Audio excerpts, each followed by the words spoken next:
The so-called Doomsday Clock is now 90 seconds to midnight, the closest the world has ever been to global nuclear catastrophe.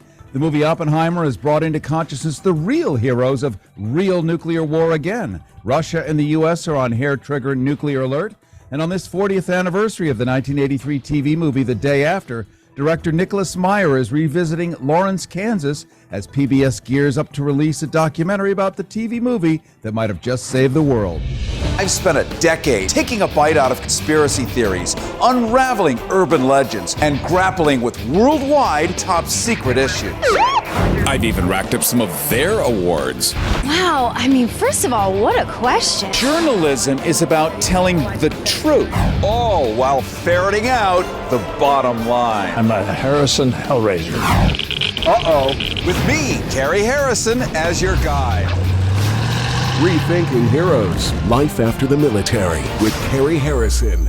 And it is Rethinking Heroes. Welcome. Happy Friday or whatever day. If you're streaming, podcasting, it doesn't really matter. You're here with us, and that is what does matter. This year, the Bulletin of the Atomic Scientists, founded by Albert Einstein in 1947, has moved the hands of the so-called Doomsday Clock forward because of the mounting dangers of the war in Ukraine. The clock now stands at 90 seconds to midnight, and that's the closest to global catastrophe as it has ever been. And 2 weeks ago, we had a reporter live in Palestine, you might remember, whose signal was cut off before our broadcast. We still have not heard whether he was one of the 13,000 now reported dead there. Geopolitics used to be about just marching soldiers slowly covering real estate. Now it's drones, smart bombs, even AI currently operating fully autonomous weapon systems. With the ever-expanding war in Ukraine and the giant nuclear power plant in that area down to one single emergency generator cooling the entire facility, both Russia and the U.S. on hair-trigger nuclear alert, how many people would die from starvation just 2 years after a global nuclear war? Well, here's a sobering number. How about 5,341,000? And if you think you're going to survive it by moving to New Zealand, it's too late. Depending on when you were born, you might remember a famous TV movie, which may have quite literally saved the world. If you're hearing this on a podcast or live stream instead of any of our different over-the-air radio stations, you may be of an age where you didn't know that a TV movie could rock the world. Well, back then, a TV movie was like Netflix. Everyone had it and everyone watched it. And that was 40 years ago when ABC made a TV movie called The Day After during the Ronald Reagan presidency and the height of the Cold War. This 1983 movie was watched by over 100 million Americans, over 200 million Russians, and hundreds of millions, again, all around the world. The Day After literally shook a nation. It rattled President Reagan, helped lead to history's biggest decline in nuclear weapons. Imagine a TV movie leading to history's biggest decline in nuclear weapons. Let's have more, shall we? And now we're all about to see a documentary on PBS called Television Event, all about that, and all about how that single movie changed a nation. If you're a streamer, you can go to our website at rethinkingheroes.com to get more information. Also sign up for our newsletter where we can send you links for that, just under the Contact Us, and you'll find more information. With me right now is the director of The Day After, Nicholas Meyer, who also gave us Star Trek II, The Wrath of Khan, Volunteers with Tom Hanks, The Deceivers, Star Trek VI, The Undiscovered Country, the HBO film Vendetta with Christopher Walken, plus screenplays and contributions to Summersby and Fatal Attraction and Prince of Egypt, among many, many others, including the Netflix series Medici, Masters of Florence, starring Dustin Hoffman, and Star Trek Discovery for CBS All Access. And I do thank you for that, Nicholas. I have been watching it and enjoying it. Nicholas Meyer directed a history-changing TV movie, this one that we're talking about, The Day After, and it remains the single most watched television film ever made. 100 million people in one night. Nominated for 14 Emmys, director Nicholas Meyer, I want to welcome you to Rethinking Heroes. Thank you. It's very nice to be here. I'm not sure I belong in the heroic category, but I'll take it. That's what we do in Hollywood. Yes, that's exactly what we do in Hollywood, and we build a pantheon, and it has more than 5 people in it. It has as many people as we need to be in it, because what artists do is they reflect real life back to people who wouldn't ordinarily be able to see it with their own eyes or access it with their own eyes. And that's what you do when you create these projects, put them in front of 100 million people, and literally change the world. So, it's not like you were tired on a Tuesday and thought, what shall I do today to stir up some you know what I mean? You knew what you were doing. And let's talk about that. You're heading back to the original filming location of The Day After, Lawrence, Kansas, to premiere this PBS documentary about your film. Why Lawrence, Kansas? This film was the brainchild of a man named Brandon Stoddard, who was then the head of ABC Circle Films, which was their movie of the week division. And Brandon had made a big hit with a television series called Roots. And he was looking for a follow-up to Roots, something big. And he had gone to see a movie called The China Syndrome with Jack Lemmon and Michael Douglas and Jane Fonda, which was about an accident at a nuclear power plant. And it came out the same week that the meltdown at 3 Mile Island nuclear power plant in Pennsylvania happened. So he got to thinking, and what he thought up was, what would a nuclear war between the United States and, as it was, the then Soviet Union look like? Not about military, not about government, not about policy, but just how it would be experienced, let's put it mildly, by regular folk.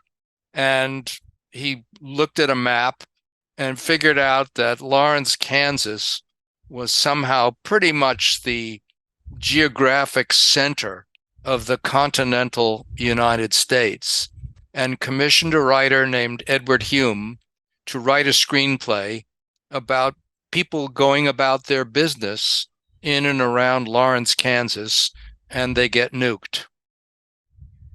And they do. And it's so realistic, and all the behind the scenes stuff of the Hollywood hocus pocus of the day, giant fans that could blow winds at hurricane levels. I mean, it really was extraordinarily real. And I saw it as a little kid, and it terrified the bejesus out of me. It also apparently affected President Ronald Reagan, who had been told that you can win a nuclear war, and you should, and it's a great idea. And he watched this and apparently had nightmares. You gave the President of the United States nightmares. Well, apparently I did. This is not speculation. He, in his memoirs, he, number one, talks about how upset and distressed the movie made. Ronald Reagan, like everybody else, has been raised, or was raised, on 100 years of Hollywood happy endings. Certainly that was his own experience as a Hollywood film star. So he wasn't prepared, as most of America was not prepared, and certainly not network TV, whose main business is to sell advertising, to see anything like this. The second source for Reagan's reaction was his biographer, Edmund Morris. Edmund Morris had previously won the Pulitzer Prize for his biography, The Rise of Theodore Roosevelt. And he was Reagan's official biographer and lived in the White House for 3 years. And in the biography, he recounts Reagan's extreme, distraught reaction after seeing the movie. I also heard it from Morris's own lips, because I got to know him when I was adapting the screenplay of The Rise of Theodore Roosevelt for Martin Scorsese. And he said to me the only time he ever saw Reagan flip out was after he saw the movie. And by the way, this is not an uncommon reaction. Stalin, of all people, used to say that, when a child falls down a well, that's a tragedy. But when millions die, that's statistics.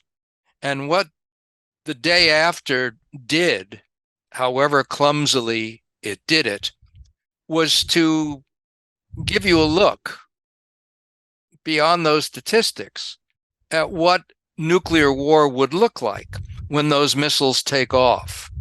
And there was a general on Castro's staff who, having seen the movie, said that the Cuban Missile Crisis had not been real to him until he saw the movie. So that gives you some idea of why and how people were so affected by The Day After. So, director Nicholas Meyer, what challenges did the team behind The Day After, your movie, what did they face in bringing this in really as a vivid depiction of nuclear war to television screens, particularly in the face of corporates, sponsors, and White House pressures? Well, to begin with, nobody at ABC television, remember there were only 3 networks, ABC, CBS, and NBC. Everybody at ABC hated this project. They hated the movie from the get-go because they knew that they would lose sponsors. Remember, that business, that network television is advertising. Yeah. And indeed, they lost all their sponsors. General Foods, General Motors, General Mills, all the generals headed for the hills. Including the generals in the military, I imagine. Everybody, well, what happened with the military was that the military offered cooperation. They offered men, material, equipment. They offered helicopters, battleships, whatever you want, on one condition, that we made it clear that the Soviet Union started the war.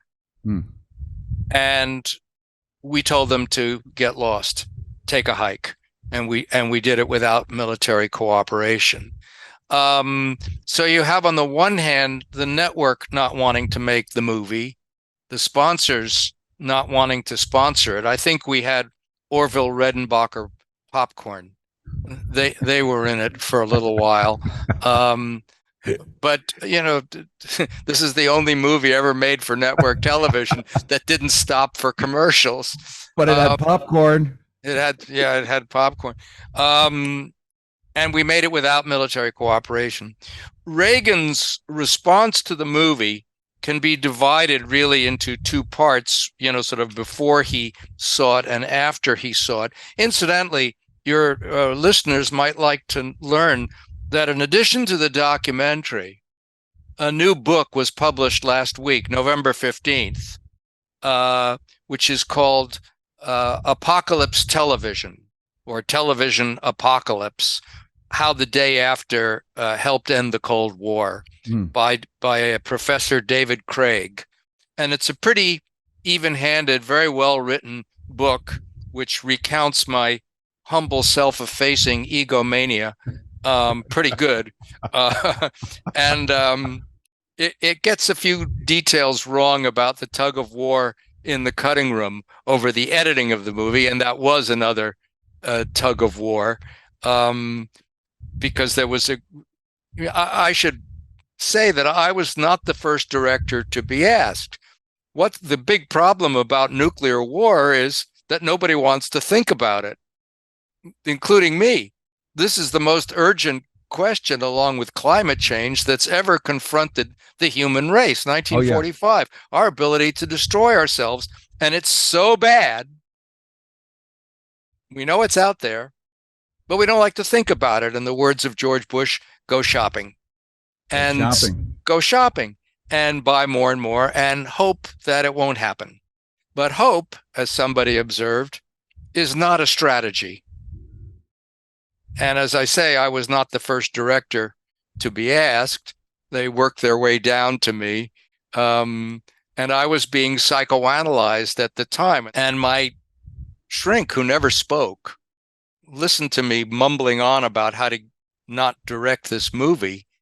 And I was saying things like, well, I've done Star Trek II, The Wrath of Khan. I've done the time after time.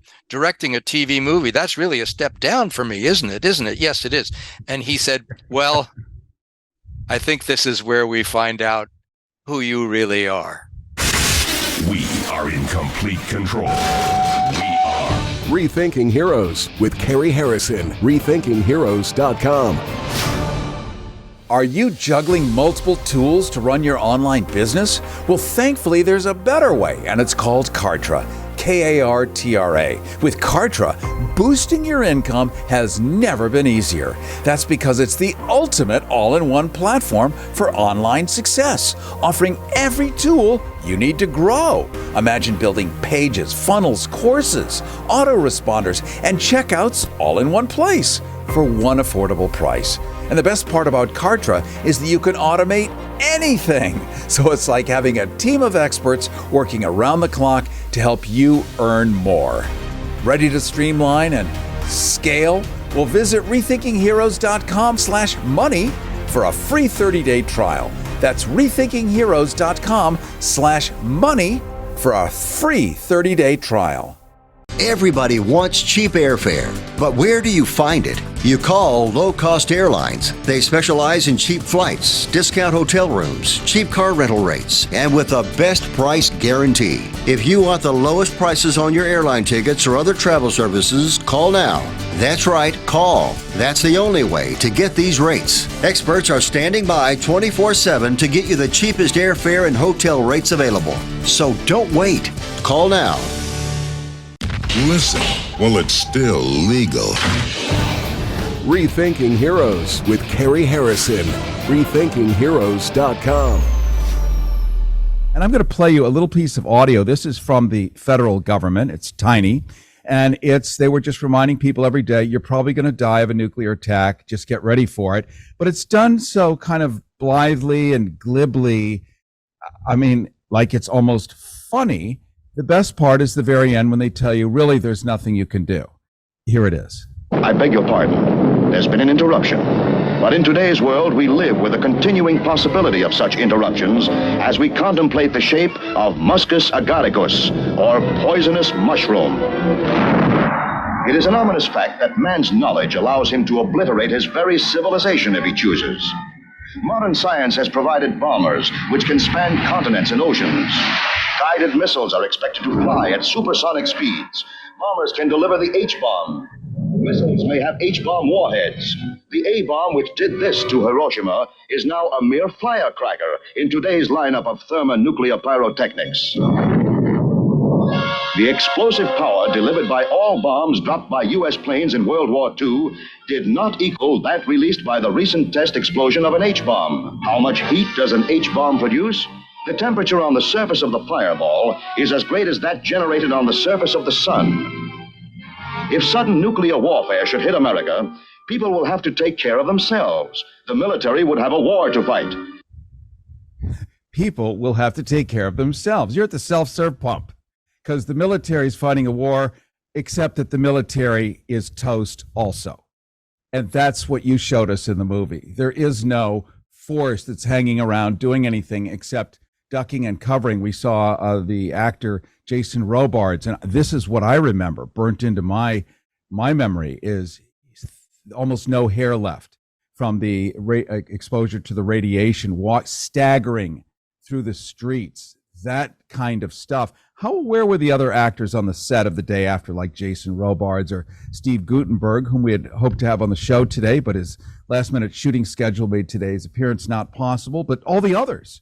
Like, how aware were they of what they were actually doing? That's a very interesting question. Actors who are kind of amazing people, they do things that the rest of us spend our lives avoiding doing, which is to reach down into their souls and expose themselves as they are able to simulate responses to terrible situations. But in the process, they wind up learning a lot of things that they never knew. I dare say that when Christopher Nolan hired Cillian Murphy to play J. Robert Oppenheimer, he may never have even heard of J. Robert Oppenheimer before he became immersed in the life of that particular individual, or Helen Mirren playing Golda Meir, as she now is doing. So the actors learn along the way, and they're being sensitive and impressionable people. What you're learning, particularly about nuclear war, all the stuff we'd rather not learn, is simply it's just terrifying. And very upsetting. And they had nightmares. I did not. I was very busy trying to make the movie and navigating the political minefield into which I found that I was wading. You said a minute ago that I was trying to make a good movie, but I wasn't. I would assume. No, I wasn't. Okay. This was a learning curve for me. I began by thinking that I wanted to make a good movie, but then I realized that if the movie was really good in terms of cinema, that people would talk about the movie and they wouldn't talk about the subject, which no one wants to talk about, which is nuclear war. So what I really wanted to make was a kind of public service announcement. If you have a nuclear war, this is what it might look like. P.S. on a good day. I didn't want to make something on the one hand so terrible that people would reach for the clicker for the remote and just shut the thing off or go to another channel. We didn't want that. But I also didn't want standout movie star performances. I didn't want brilliant cinematography. I didn't want a catchy title song. In fact, I didn't. Shirley Bassey. I didn't want music. Right. There's very little music in the movie because I didn't want to be accused of goosing people's emotions, of editorializing. I just wanted to say, and Brandon Stoddard wanted the same thing. He didn't want to say who started it. He didn't want to say what it was about, because you and I will never know what it's about. We'll just be toast. And we won't know who started it, period, the end. And we'll be toast if we're lucky, because the survivors will envy the dead. So I was trying to make a very simple kind of building blocky type movie that just showed people like us, going around and leading our lives and then getting zapped. You were dealing with actors. You had dealt with sci-fi. We had The Day the Earth Stood Still in, what was that, 1959 or something? Robert Wise. That was the first movie that ever scared the living out of me, with Gort the robot. All of this is sort of a retelling of that, because that's what that was about. This was what that was about. And still, I don't think you're going to find anyone over the age of like 50 who has not heard of The Day After and did not see it, and suddenly has that reaction in their gut when they find out you're the guy that did it. Do you experience that a lot? What I hear about are a lot of bad parents, because people who are, say, oh yes, I saw this when I was a kid and it totally traumatized me. And all I could think of is, what kind of parents did you have that would dream of allowing a child to watch this movie? That just, they should go to juvenile court or something.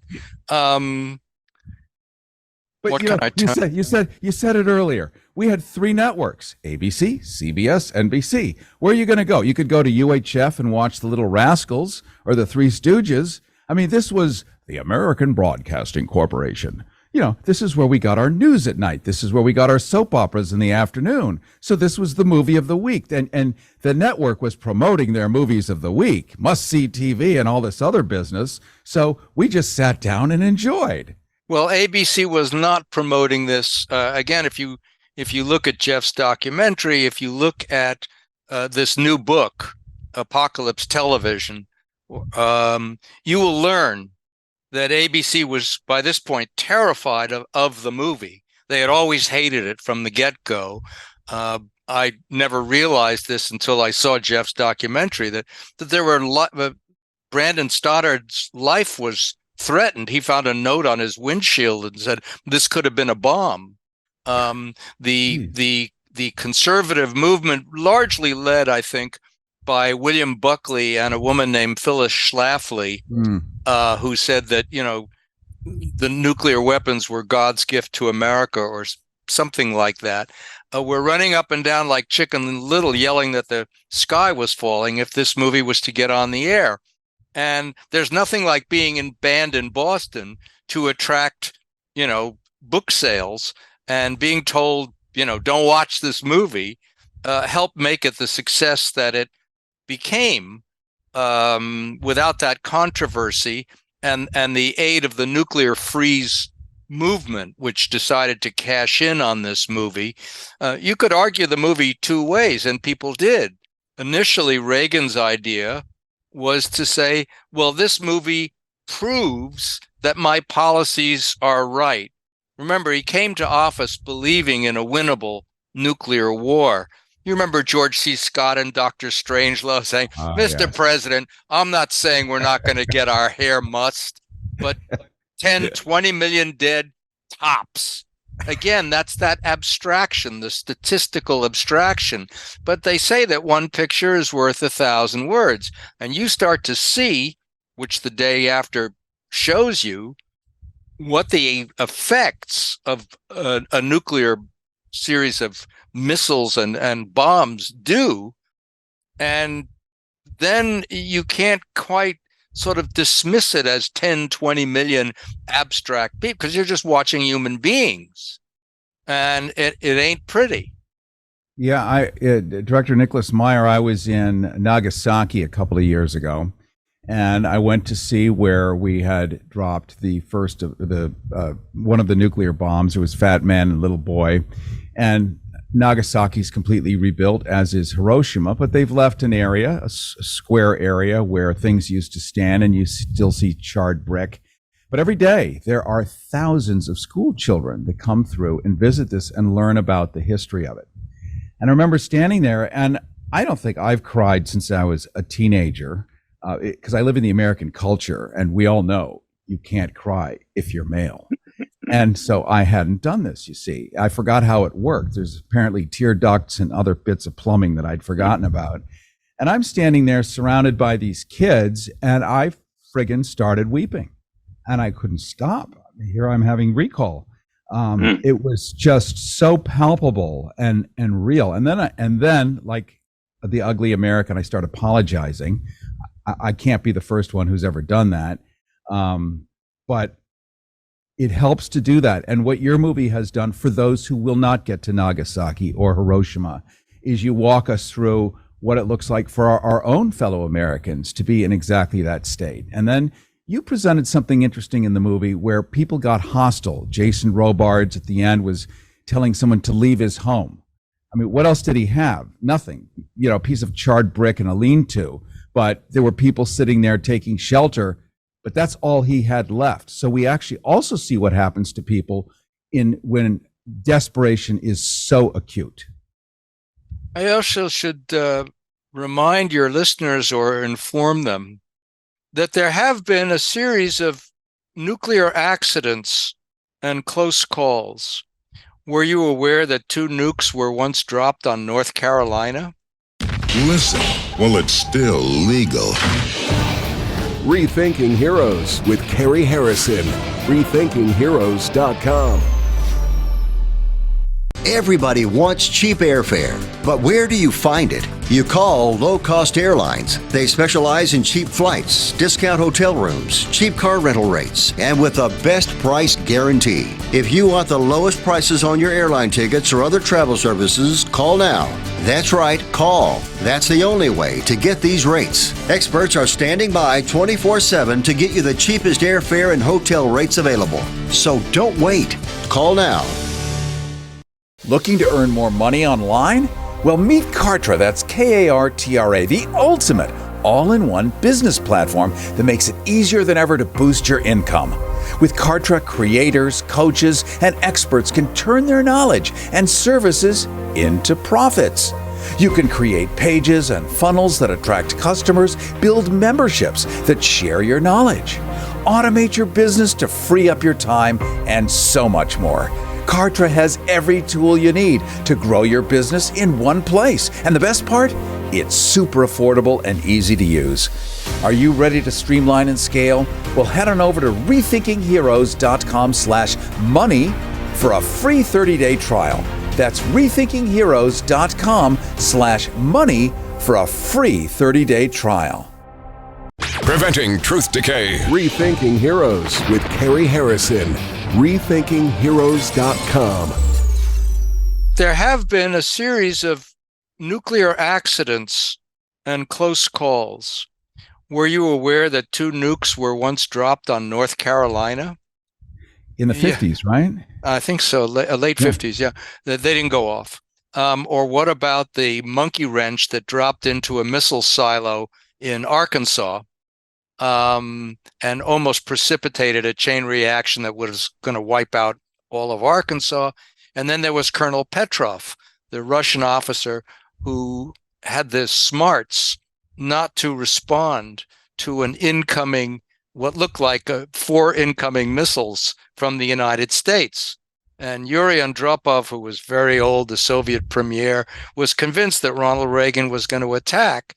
And here are these 4 missiles coming in, and everybody in the watch room in the listening post is crying and throwing up. And Petrov thought, well, if they want to attack us, why are they only sending 4 missiles? I don't think this is missiles. So he didn't call the Kremlin. So they didn't push the button. And for having saved the world, he was drummed out of the military and sent to Siberia. But he did wind up at the UN, introduced at the General Assembly as the man who saved the world. Big close call. Incidentally, all he wanted was to meet Kevin Costner, because he had a VHS copy of The Bodyguard with Whitney Houston, and he wanted to meet Kevin Costner, and he did. But as Daniel Ellsberg and others have said, luck is not a strategy. Hope is not a strategy. Right now, for example, when people say, well, what could we do about this?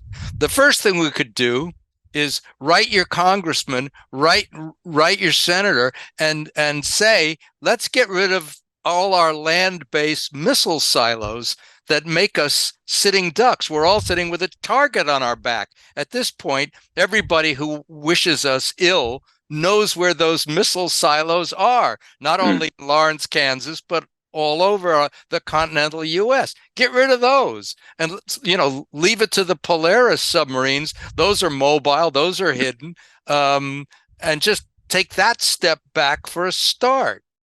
But don't just sit there and say, I'm going shopping, because a nuclear war is going to ruin your whole Black Friday sale. It'll be a Black Friday, all right. That's the point. Yeah, it's doom time. Director Nicholas Meyer, before we bring in another director of the PBS documentary called Television Event about your movie The Day After, I would love to, but we can't here, but maybe another time, if you're feeling open and ambitious, to have you back on to talk a little bit about Star Trek, my favorite franchise ever, the book you wrote about it, and some of the other cool stuff you do, because who doesn't want to talk about that? That said, and now that we're sitting and basking in the glory of his achievements, let's jump over and say hi to the director of the PBS documentary called Television Event. That's going to be another for real television event. And not only does it provide behind-the-scenes footage of what really went on at the network level, but you're going to find that director Jeff Daniels has been active, not just talking about the problem, but really doing something about it. So let's say hi to Jeff.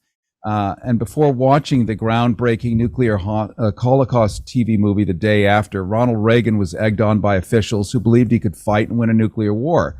But as he says in his memoirs, The Day After film left him deeply depressed. With us is Jeff Daniels, director of the PBS documentary Television Event, multi-award-winning independent director-producer specializing in feature-length documentaries. And for 20 years, Jeff has directed and produced observational, investigative, and authored documentaries for both television and theatrical release. Theatrical means movie theaters, by the way, and is currently producing a number of, I know, you have to say that to remember people. Those, Broadway, yeah. Broadway, why, yes, and Tony's, he can sing. He's currently producing a number of feature-length and short documentary films, as well as promotional-style projects for nonprofits. Get this! He was also a high school teacher for 15 years and a visiting university lecturer, so the stuff that matters in life matters to him. Jeff Daniels also facilitates mentoring and educational opportunities for teens and early career practitioners who are entering the film industry. And director Jeff Daniels, I want to welcome you to Rethinking Heroes. Great to be here, Cary. Thanks. So you've jumped in right in the middle of our boiling frogs here, and we realize that many of us are out of sight, out of mind, or never even knew about it. But you're smack dab in the middle of not only retelling a story, but it has reawakened in you what's really happening today. So here we've got this PBS documentary. What is it we're going to see? You're going to see a time when television had an influence that you really just don't see these days with our fragmented media landscape. A time where you could have 100 million people watching the same thing at the same time. It shows the power that television, but also that artists can have to try and find some way to translate the complications and the horrors of, in this case, nuclear war in a way that is not just digestible, but prime time entertainment. I just felt that this film, that period, and what Nicholas Meyer was able to achieve with his cast and crew was something worth documenting.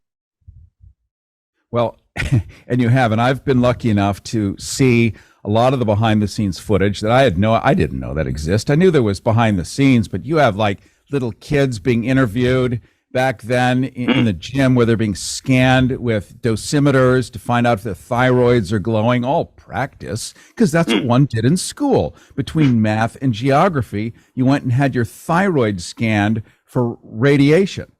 And I mean, this is just how one lived. And to get that part, that this was like, and it's worse today. That's the thing is, the Doomsday Clock is 90 seconds to midnight. And this is part of what you do with overlaps with the United Nations and bringing all of this awareness to the world in different ways, not only through PBS, thank God, definitely the most single watched network nowadays, just like in public radio, we have the halo effect and are considered the better version of the crap that's out there. But that's where you are. You're in the non-crap pile because your stuff is really important. How does PBS react to this? Are they nervous a little like ABC was? I think that public broadcasters are far more gutsy in showing independently produced films that are driven by their creatives, driven by the directors and the producers that were behind this film. That's why I'm so glad to have our film broadcast on PBS. Usually, I think this is also why I found it so interesting that Nicholas Meyer, someone who had his own personal reasons for being driven to make this film, and everyone had their own intentions, they were trying to speak to the broadest possible audience. And so by working with television and trying to have this give and pull, almost impossible compromise between someone such as Nicholas Meyer and everything that he'd achieved before, his personal intentions behind the film, and the need to make something that showed that whoever pressed that button is irrelevant. We are going to be living in a world that where our future is unknown, and living a life that is not worth living. That's what Nicholas Meyer brought to this, and so I think it's very appropriate to show to a public broadcaster that appreciates how all of that works and how you try and bring these types of messages to broad audiences. Amen to that. I'm going to do a quick confession to two directors, director Nicholas Meyer and director Jeff Daniels. My father was at a SAC base back in the 1950s, before the movie Dr. Strangelove. And my father was a roaring alcoholic and used to, drive Porsches around as fast as he could in a circle, thinking he would win. I'm sure he probably did with himself. But he was an officer, and this is before the fail-safe system, and he had the codes, and he decided, as a good John Bircher, you can Google that if you're listening on a stream and have no idea what that means. He was a good John Bircher and decided just to dispatch the Russians. Let's just handle this and get it done with, as if nothing's going to happen over here in Ellsworth, South Dakota. And he read the codes, and the pilots balked. They balked. They knew him from getting hammered in the officers' club, but still, they balked. And thank God, this is another wrench that Nicholas Meyer talked about. This is another double. Are you saying, excuse me, that your father was General Buck Turgid? General Jack D. Ripper from Dr. Strangelove? Yeah. My mother told this story to me about 10 years ago. They had been long divorced and he had already died. And she just, she had been heartbroken about it forever and terrified because he got that close. And because these pilots had never done this before in their generation, and they all remembered Hiroshima and Nagasaki, they balked. There was no like higher level to two keys and this and that. And you go through the sequence where it's so robotic and so trained that you're actually willing to do it. This was like, just open the bomb bay, just let it go. And they didn't. So this stuff happens so much more often than any of us knows about. We just know the public stories.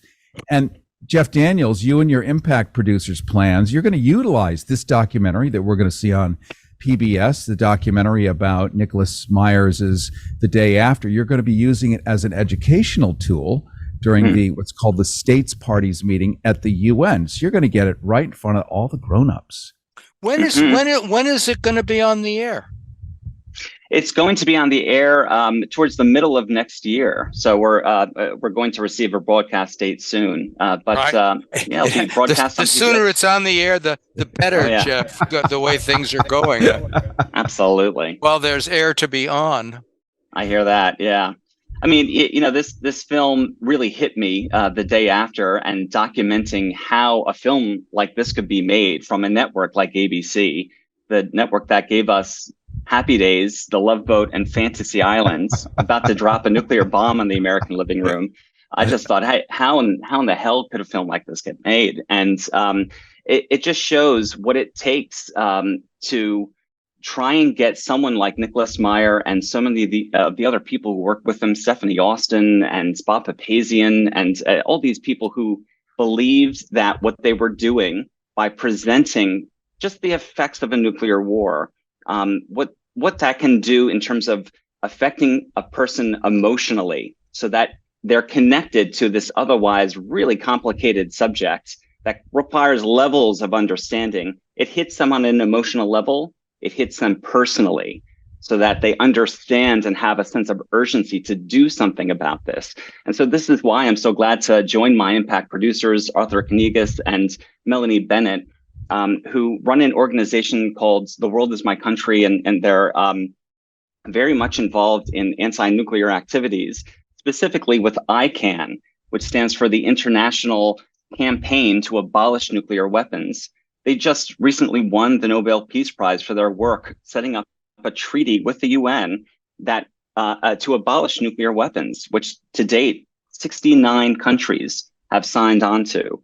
And what they do is they put the companies that create these nuclear weapons into a position where they have to either deal with their country or not. And so far, 2 out of the 20 companies in the world that make these nuclear weapons have stopped doing so. So they're actually creating practical measures to try and do something about the horrific situation of what seems to be a coming arms race once again. I'm so happy to represent my film, to speak with delegates as I am here in New York, and with other campaigners and scientists to present my film, and also try and really push this message that artists are necessary at times like this to translate issues we'd rather not confront into ways that are urgent and personal, as they should be, so that we can work collectively to act.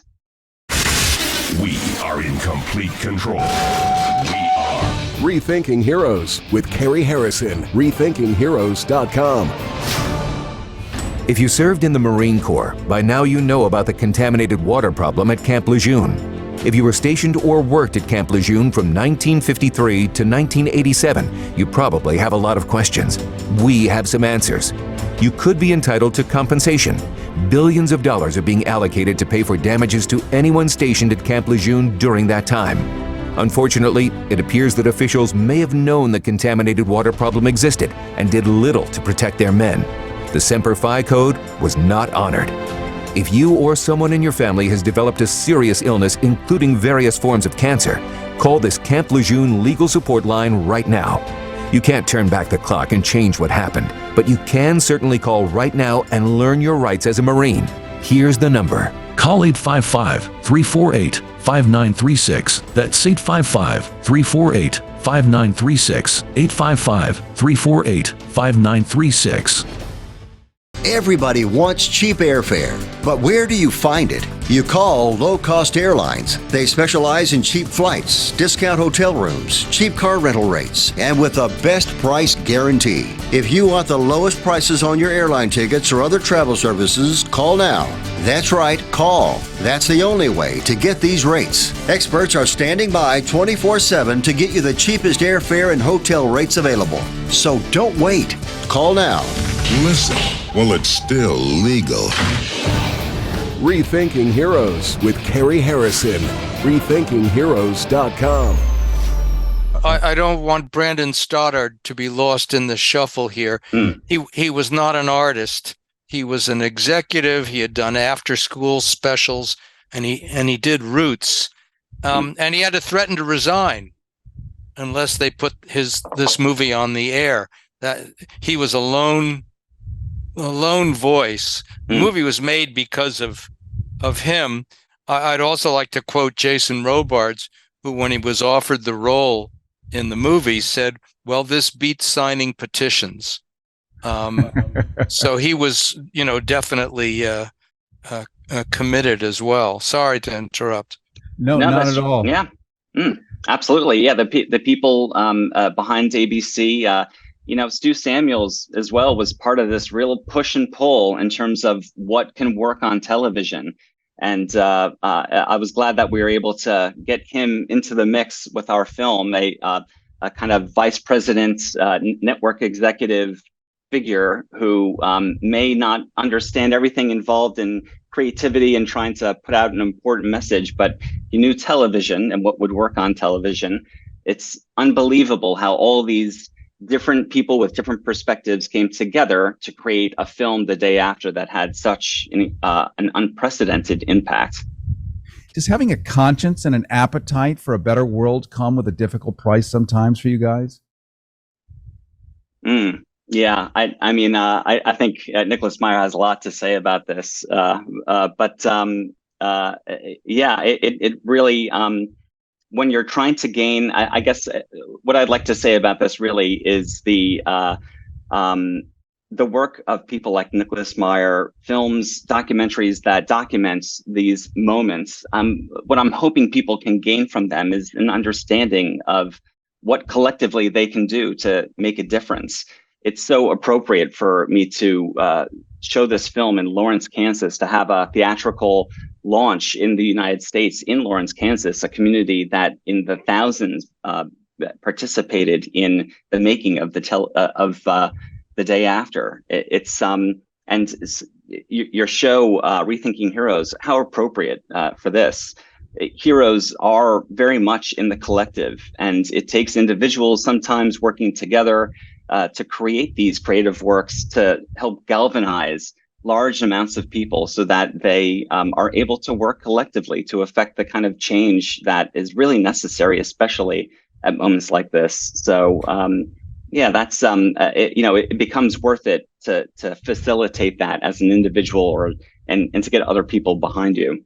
Regrettably, we're out of time. And if I remember historically, Lawrence, Kansas also fought to be slave-free in its history. So it really is a special place, a place that you both have picked to go back and bring the cast and crew of the day after and have a big old hootenanny and then present this new PBS special, which I highly recommend people watch. You can go get our newsletter. We're going to give you all the information as we learn it simply by going to RethinkingHeroes.com and under the Contact Us.